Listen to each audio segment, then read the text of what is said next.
최근에 이제 이것과 맞물려가지고 특검이 마무리되는 시점이다 보니까 뭔가 바통 터치의 이런 형태들이 이루어지는 거 있는 건데 네. 정부에서 어제 얘기를 하기를 헌법 존중 정부 혁신 TF를 꾸려가지고 내란 가담자를 조사한다고 했는데 이런 그 조사 양태에 대해서 우리 소장님은 좀 어떻게 생각하십니까? 좀 별로 바람직스럽지 않다라는 생각이 들어요. 제보센터 제보를 지금 많이 받겠다라는 거잖아요. 그렇죠.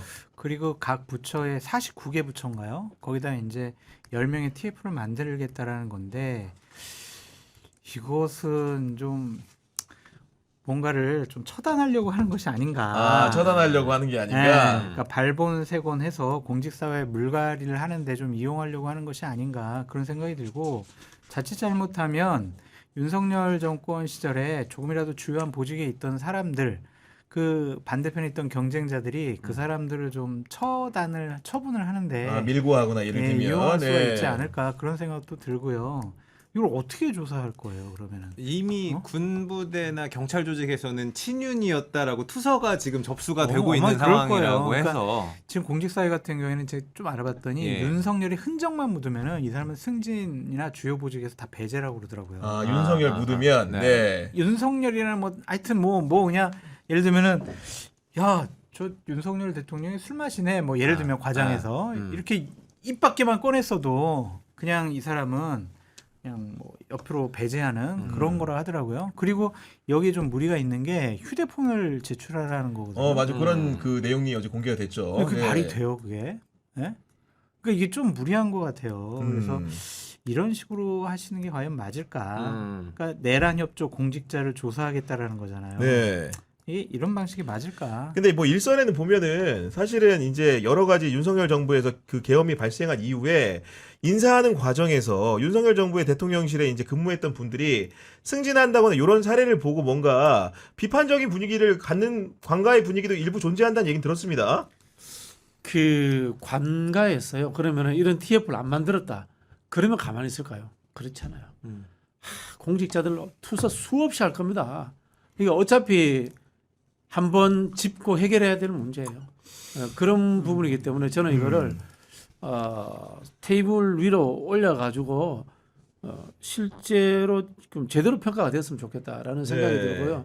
결국은 한 번 배신한 사람은 두 번 배신한다. 이게 우리가 뭐 친일 부역자 청산하자는 논리 아니겠습니까? 그래서 이 또 다른 어떤 이 쿠데타 세력이 나올 가능성이 있는 부분에 대해서 네. 흔들렸던 공직자들에 대해서 저 찾아낼 필요가 있다는 생각이 들어요. 윗대가리들이 그런 것들을 한 것이지 그냥 대다수의 공직자들이 불법적인 뭐 비상계엄이나 내란에 동조하지는 않았을 것 같고 이럴 수도 있을 것 같아요. 예를 들면은 어떠한 잘 나가던 능력 있는 공직자가 대통령실 관계자랑 윤석열 정권 시절에 저녁을 먹었다. 통화를 했다. 이런 것만 해도 그러면 너는 내란 세력. 문제가 되느냐 예를 들면 그러니까 네. 이렇게 될 가능성이 마녀 사냥이 되지 않을까. 그러니까 좀 기준은 명확해야 한다. 아니 그리고 휴대폰 내려오는 게 맞아요? 휴대폰 거기에 그러면은 내란 단어 쳐가지고 이거 그거 찾아보고 대통령실로 찾아볼까요? 아니면은 전반적으로 다 보면서 문제 윤석열 좋아해 이런 거. 윤석열 좋아해. 체리 따봉 이런 거 점검 좀 하고. 그러니까 근데 이게 네. 일반 실무선까지 내려가는 게 아니라 실국장선에서의 조사라고 일단은 뭐 지금 2급 하지 이상 않았나요? 상태. 네. 근데 제보가 하고, 예. 4급이라든지 5급 사무관도 그렇게 남발할 수 이랬어요. 있다. 라고 하면 어떡할 거예요? 조사 안 할 거예요? 근데 저는 말씀드린 우려하는 부분에 최소화를 해야 될 것 같고 다만 이런 부분이 있습니다. 예를 들면 특검이 기한이 한정돼 있고 수사할 수 있는 인력이 제한적이다 보니까 예를 들어서 지금 박성재 영장 재청구를 하고 그런 목적의식의 상당수가 동의를 하고 있잖아요. 근데 예를 들면 박성재라는 사람이 계엄 이후에 그 계엄을 정당화하는 문건을 만들려고 시켰어요. 예를 들면은 검찰에 있는 모 국장한테 그걸 또 부탁을 받고 검사하다가 또 그걸 만듭니다. 그럼 일련의 과정 속에 페이퍼가 생성이 됐는데 일단 형사처벌의 범주는 박성재까지인 거예요. 그러면 그런 내용들을 원래도 수사를 하게 되면은 비위 통보를 기관에 해주는 경우도 있잖아. 이분은 형사처벌할 정도는 아닌데 이 부분은 감찰을 통해 가지고 뭔가 진위를 밝혀봐야 된다. 그런 거는 필요하니까. 그러니까 아마도 제가 느끼기에는 이게 만약에 이런 TF가 1년 한다 그러면 저도 반대예요. 근데 특검이 12월 14일 내란 특검 끝나니까 네. 그로부터 설 연휴까지라고 했으니까 2달 정도 한다는 거 아니에요? 1, 2월 정도? 저는 예를 이거 들면, 네. 다르게 생각하는데요. 3년이라도 해야 된다고 봐요. 근데 이제 다만 어떤 파트에 일했는가의 차이라고 봐요. 아까 이제 고위공직자 얘기했는데 경찰서장이 4급밖에 안 돼요. 제가 그 당시 12월 3일 날 모 경찰서장 그 급들하고 이렇게 말싸움하고 대화 모욕적 과정에서? 연설을 듣는 사람이에요. 아, 현장에서? 그런 사람 맞아요. 수없이 많아요. 어. 수없이 많아요. 지금 느끼기에 군인들보다 경찰이 더 적극적이었고 아하. 제가 느끼기에. 아, 현장에서는? 근데, 현장에서는. 근데 그런 사람 한 명도 처벌받은 사람 없고 어. 아직도 수사 제대로 이루어지지 않고 있거든요. 음. 그러니까 예를 들자면은 공권력, 사정기관 이런 쪽들에 대해 가지고는 저는 과거 사위 정도로 만들어서 정말 티끌만큼이라도 확인 다 해야 된다고 봐요.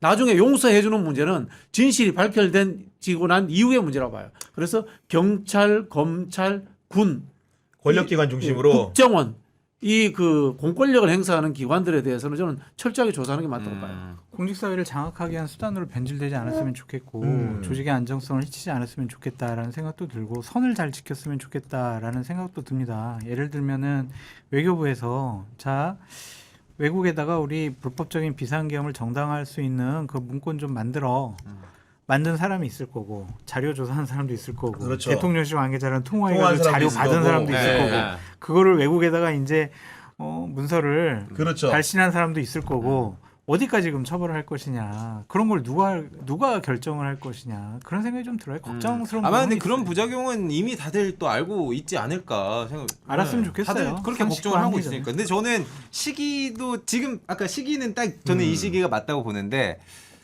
국무총리가 운을 띄우고 대통령이 바로 이걸 제거를 했잖아요. 그리고 칼자루는 국무총리 김민석이 쥐었다 뭐 이런 평가를 많이 하는데 뭐 공직사회 전체니까. 네. 그럴 수 이거에 있죠. 대한 의미가 또 따로 있을까요 혹시 그러면은? 아니 금방 말씀드린 확실히 공직사회 국무총리니까. 전체를 아. 이제 책임 총리 역할을 하겠다 뭐 이렇게 보여지는 건데요. 여기서 제가 꼭 하나 지적하고 싶은 게 있는데요. 그 당시 불법 국무회의 때 문서를 나눠줬다고 했잖아요. 그 문서 누가 만들었는지 아직 못 찾았어요. 아 그러네. 지난번에도 여러 번 늘 얘기 강조하셨지만 그 사람이 총괄 기획자예요. 문서 만든 사람이 아직도 못 찾았어요. 김용현이 만들었을까요? 만들 실력이 안 돼요. 저는 국정을 의심했는데 국정원 원장이 받아왔잖아요. 그럼 국정원장도 만든 게 아니야. 그럼 그 누구냐? 누가 도대체? 만들었느냐? 네. 이게 쿠데타의 총괄 기획자거든. 이것도 지금 못 찾고 있는 상황이기 때문에 결국은 친위 쿠데타라는 것은 공직 사회 내에서 공권력을 가진 집단들이 기획해서 쿠데타를 일으켰다는 뜻이기 때문에 공권력을 행사하는 기관에 대해서는 철저하게 조사할 수밖에 없어요. 근데 이게 부처별로도 약간 이렇게 분위기가 많이 다르다고 하던데 아, 예를 들면은 그렇죠. 교육부 같은 경우에는 네. 이주호 부총리가 아예 안 갔잖아.